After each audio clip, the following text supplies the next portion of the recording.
இந்த ஸ்ரீ சப்தம் வந்து ஒவ்வொரு சமயத்துல ஒவ்வொரு விதமான பொருள் வருது. அதுக்கு வந்து 10க்கும் மேற்பட்ட பொருள்கள் இருக்கு என்றாலும் அந்த மாதிரி டிக்ஷனரியில சொன்னதெல்லாம் இதுல பயன்படுத்த முடியாது.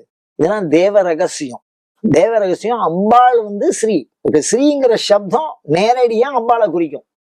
திரிபுரா ஸ்ரீ வசங்கரி அப்படிங்கிறது என்னன்னா, உடம்புல இருக்கக்கூடிய 9 துவாரங்கள்லயும் அம்பாளை தியானம் பண்ணி இந்த உடம்பையே கோயிலாக்கக்கூடிய விஷயத்த எது செய்யறதோ அந்த வித்தைக்கு வசங்கரி. அதை செய்யக்கூடிய அந்த பண்பு, அந்த பயிற்சி, அதாவது மந்திரத்தை சொல்றதுனால இல்ல நினைக்கிறதுனால, சில யோகாபியாசங்கிறதெல்லாம் செயல்பாட்டுனால.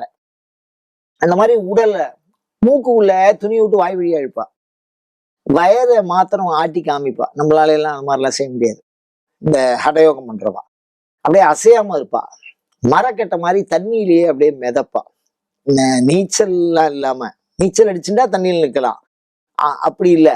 அப்படியே அந்த இந்த ஞானி, இந்த திரிபுரா ஸ்ரீ வசங்கரி யோகம் பண்ண ஞானி வந்து தண்ணியில அப்படியே மிதப்பான். அப்படியே மரக்கட்ட மாதிரியே மிதப்பான். இந்த நெருப்பை வாழை ஒண்ணும் பண்ணாது. நெருப்புல கை வச்சு காமிப்பான். அந்த மாதிரி விஷயங்கள்லாம் பண்டைய காலத்துல இருந்திருக்கு. அந்த மாதிரி ஒரு யோகம் அபியாச முறையிலே உடலை கோயிலாக மாற்றுகிற அந்த தேவதை, அதெல்லாம் சரிதான். நாம அந்த அளவுக்கு எல்லாம் ஒன்றும் பெரிய விஷயம்லாம் நமக்கு வேண்டாம். இந்த நாமாவளி சொன்னா என்ன பலன்?